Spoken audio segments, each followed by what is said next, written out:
Ay, mapagpalang morning mga sir, mga madam. Ako po yung nagbabalik ang yung lingkod dito, Joel, dito sa bayan ng Tayug, Pangasinan. So malapit sa boundary ng San Quintin. So mayroon tayong tinitingnan dito. Ito house and lot, pero luma na yung bahay. So may suka na 300 square meter, titled seller name. Tara tingnan natin. Ito yung napakalapit ang school, elementary school na yan. May malapit na Alphamart. Ayan, highway yan mismo, going to Tayog and going to Humingan, San Quintin. So ito yung boundary niya mga sir. Ito po yung boundary ng property. Tapos ito yung sa loob, mamaya i-check na lang natin. Ayan yung boundary niya. So sa ngayon, yan po yung bahay. Pasukin natin mamaya. Dito muna tayo sa likod, pero luma na yung bahay mga sir, mga madam. So ang frontage nito siguro at least nasa ano to, nasa 1, 2, 3, 4, 5, 6, 7, 8, 9, 10. So nasa 15 meters more or less, 15 meters below mga sir yung frontage nito.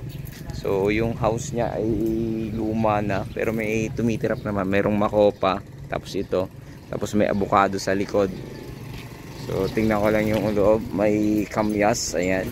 So dito pwede ka pang mag-open, magkalamansi, ayan. So kung bakit may bakod, sa kapatid kasi ito, pero isang title po ito, pangalan ng ano. So may deep well sila, ayan. Ayan, dito may mga saging, so pwede mong gawing farmland din to. Kuya, may nawasan na dito? Kuya, may nawasan na dito sa inyo? May linya dyan sa labas, pero Pero ito wala, pero may linya na dito. O kasi malapit na sa highway, no? oh, pero yung linya yan nandiyan dito lang sa side ng linya. Kaya Ito ilang kwarto to, kuya? ito lang dalawa. Dalawa lang, pero luma na, no? Lumaya. Kaya tumitira ka pa dito, kuya, o naglilinis-linis lang? Wala, linis na. Linis lang na. Ano to, kuya? Chesa to, no? Kesa. Chesa, tapos avocado, no? Sa kanya lang yung avocado? Oh, Ay, oo, dito. Dito yung avocado. So, ayan. 300 square meter.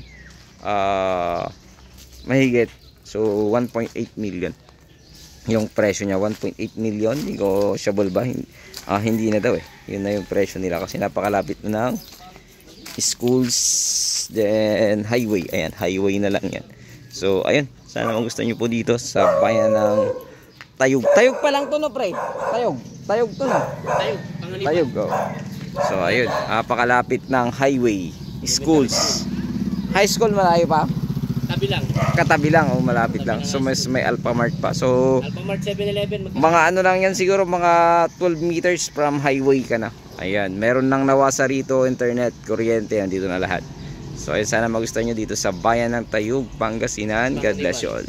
Barangay